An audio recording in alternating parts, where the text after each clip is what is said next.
Now, you wouldn't trust a workbench that was wobbly and shakes when you work on it, or if it was so cluttered that you couldn't even, that you couldn't even work on it. So, why do we trust a faith that crumbles under pressure? Today, we are cleaning off the clutter and are looking at 4 disciplines that will help build the structure of your faith foundation and make it even stronger. Welcome to the Workbench of Faith, where we are going to look at different tools that we can use that will help us grow in our faith. A faith foundation will help us strengthen and grow our faith. And I've got 4 today that I want to talk about. Let's start off with the first faith foundation, and that is Scripture. Studying Scripture is one of the main foundations that you need to build your faith upon.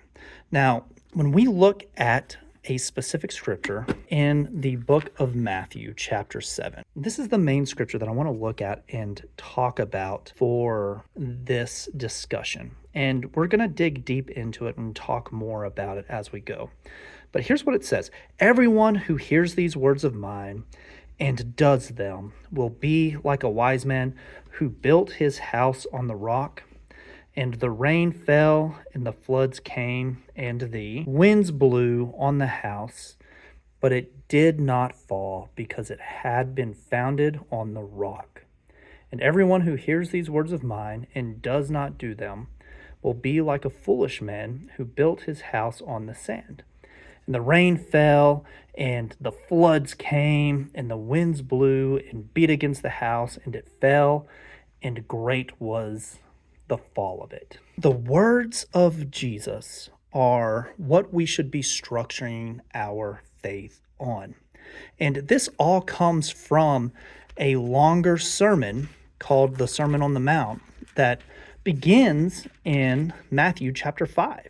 He goes into detail about how the law should actually be fulfilled and how we're just not even getting close to it. What he sums up the end of the sermon in chapter 7 is that if you follow his words, whenever you hear them and study them and go through it, then you are going to be like a wise man and your foundation will be set.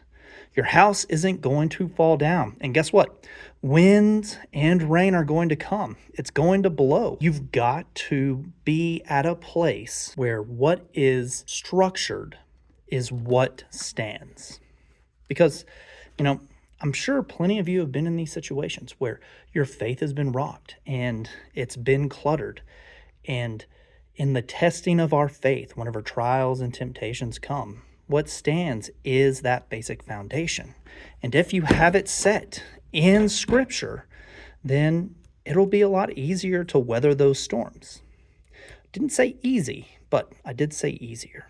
All right, the next one, prayer. Prayer is an essential habit for every single Christian that will build on the faith foundation. Prayer is one of those weird things in Christianity where a lot of people just don't feel like they know how to pray.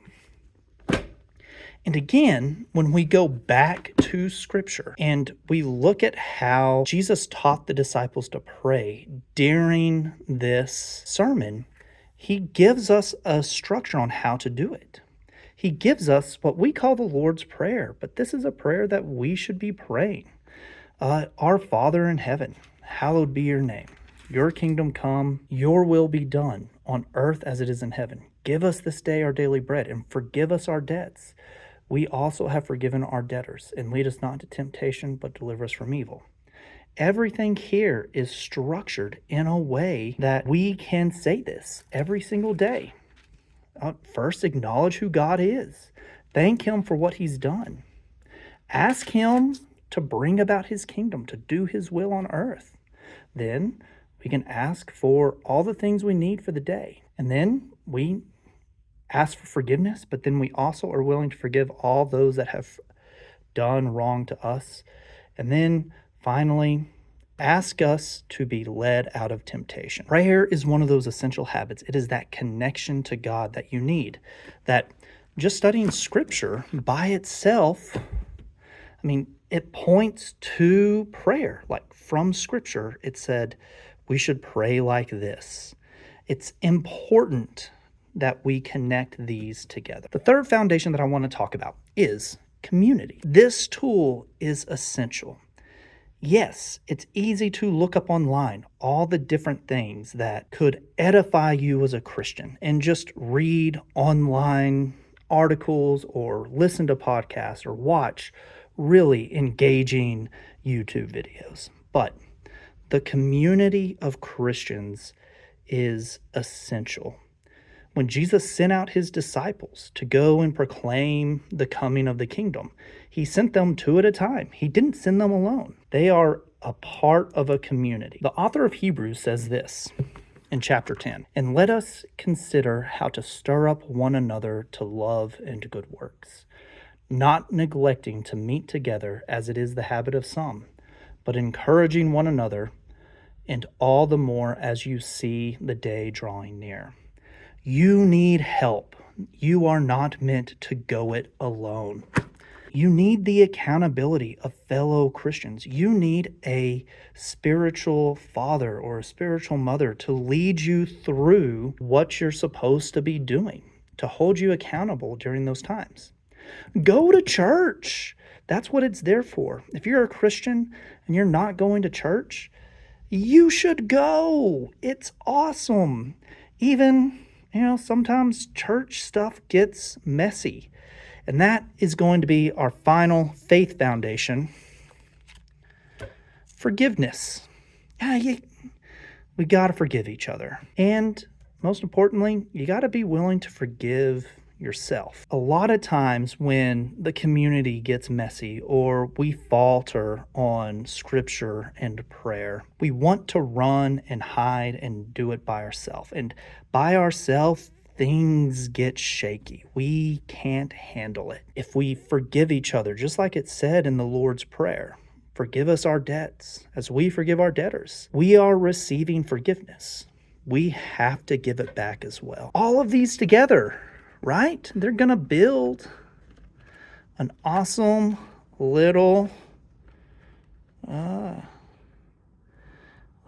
structure, right? Oh no, it's falling.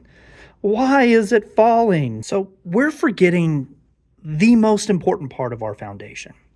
All of these, even together, without the actual middle in between, we could possibly get our faith to stand maybe up for just a little bit, but it's not going to last. What we actually need is Jesus. Jesus is the actual foundation. These are just supports to help for whenever things get tough, whenever it's difficult to stand up and do what we're supposed to do. We can go to church as much as we want, but if we don't have Jesus to stand there and help us when things get tough, then it doesn't really matter what we're actually doing. And we learn forgiveness from Jesus. This is what this YouTube channel is about. Learning how to build up our faith, which is centered on Jesus, by setting up our tools and all of our disciplines that will help us practice the faith so that when the storm comes, it's going to hold. We won't turn away from Jesus in those struggling times. Thank you so much for watching the video today. If anything was helpful, please share. If you'd like to see more content, please like and subscribe, do all those things. But really, it doesn't matter because this is the thing that matters. And all of these will help. Our series that we're going to be working through is focusing at each one of these pillars that will help our faith. And we're going to start with Scripture. All right, I'll see you next time. And thank you so much. We'll see you later.